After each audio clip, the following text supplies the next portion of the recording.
So here we are in Sátoraljaújhely, which in Yiddish is simply Uhel or Ihel in Hungary.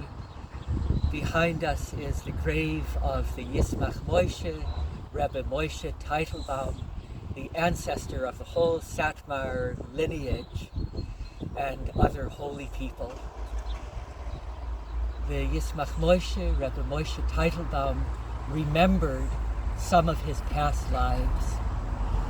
The first past life he remembered, he was a sheep in our ancestor Jacob's flock. Another life was he lived in the time of the Exodus from Egypt, among the Jews who came out of Egypt and wandered through the desert. And another time was in the time of the Second Temple. And he was secretive about who he was then. People said the prophet Jeremiah, we don't know. But about the generation of the Exodus, he said that he remembered the tent he lived in the desert.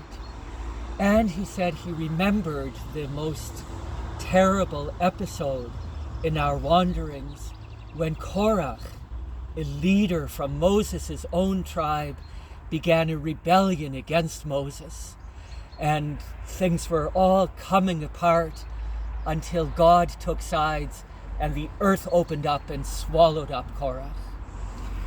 And he said he remembered that all the high-class Jews and all the wisest people, the rabbis, so to speak, of that time, they were on the side of Korach, was the ordinary people who sided with Moses.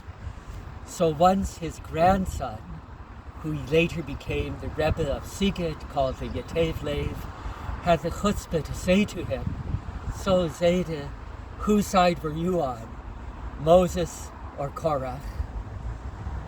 And Rebbe Moyshe said, "I stayed off to the side. I didn't want to get involved." And his grandson said, "Zayde, why didn't you take Moses' part?" And Rebbe Moyshe said, "You never knew Korach. If you had known Korach, you wouldn't be asking that question."